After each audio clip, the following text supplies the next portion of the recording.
All right, thanks, guys. We're talking lithium today. We're happy to have United Lithium Corporation with us. We're going to focus on the EV sector once again. This company has been recently energized once again with the increased global demand for lithium for battery production for the EV space. We're happy to have Michael Dehn, President and CEO of United Lithium, with us today. So happy to see you once again, Michael. Thanks for jumping on. Let's start maybe with a little bit of an overview. We'll jump into, as we said, the demand increase in demand here in the EV space. But why don't you give them an introduction first of United Lithium? United Lithium's a CSE listed company, OTCBB, trades Canada, Germany, US. We're primarily in Canada, Finland, and Sweden. Drilling currently in Sweden, and hopefully you'll see some big milestones from us this year. Time to be involved in the space. Obviously, we'll talk a little bit about the Finland and Sweden operations here, but the company focused on North America and Europe, and specifically the gigafactories in Europe and the increase in demand, which is astronomical. Why don't you tell them a little bit about what we've seen over the past few years when it comes to the increase in demand to kick things off? It's amazing that I think there's over 40 gigafactories now in Europe, and there's just one mine.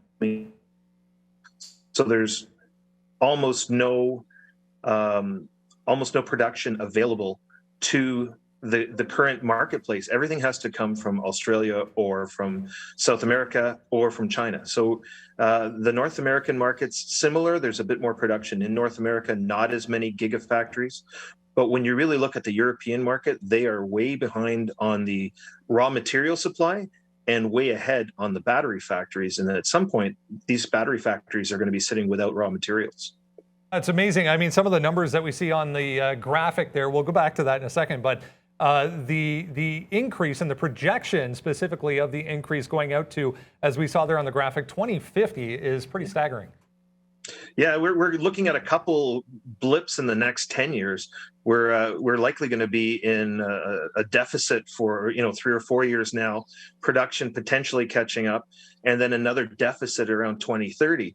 We recently saw in Serbia that Rio Tinto had their licenses pulled for the Jadar deposit. That was going to be close to 30% of Europe's lithium production. That just got wiped out this year. So, whatever the projections were in December, they're messed up for at least the next 5-10 years. Let's talk about the process involved here. For those maybe not familiar with, the extraction process of lithium, what is involved, and talk maybe a little bit about the timeline that it takes as well.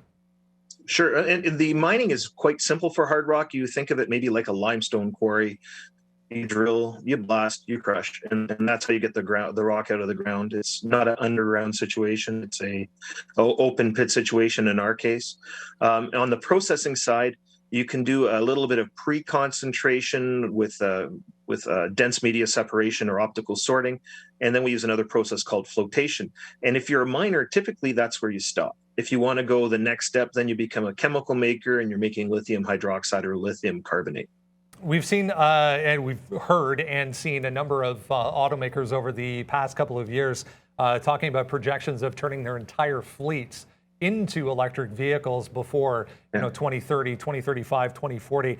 When it comes to North America specifically, where do we see this market going and the demand going for this product? Well, anywhere where you have a major center with millions of people and you're not driving 400 kilometers a day, like long-haul truckers, I don't see a practical application to electrification of vehicles unless you're going to do a hydrogen or ammonia fuel cell.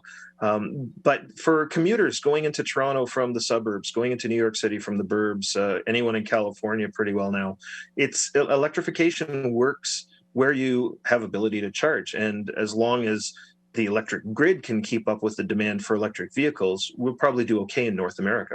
Our grid's relatively stable, where we've got the national grids put in. You see little places like Texas, where you have sort of a different grid system. They're going to have to fix the grid to support these EV demand if it grows quickly there. Yeah, we saw that with that freeze that they had going back a couple of years, or maybe it was last year, in fact, where that snow came in. Last year, yeah. Yeah, it was. And the power was out for a week or so. But I mean, it's an exciting time to be in this space, as we said. What can investors expect from the company going forward here?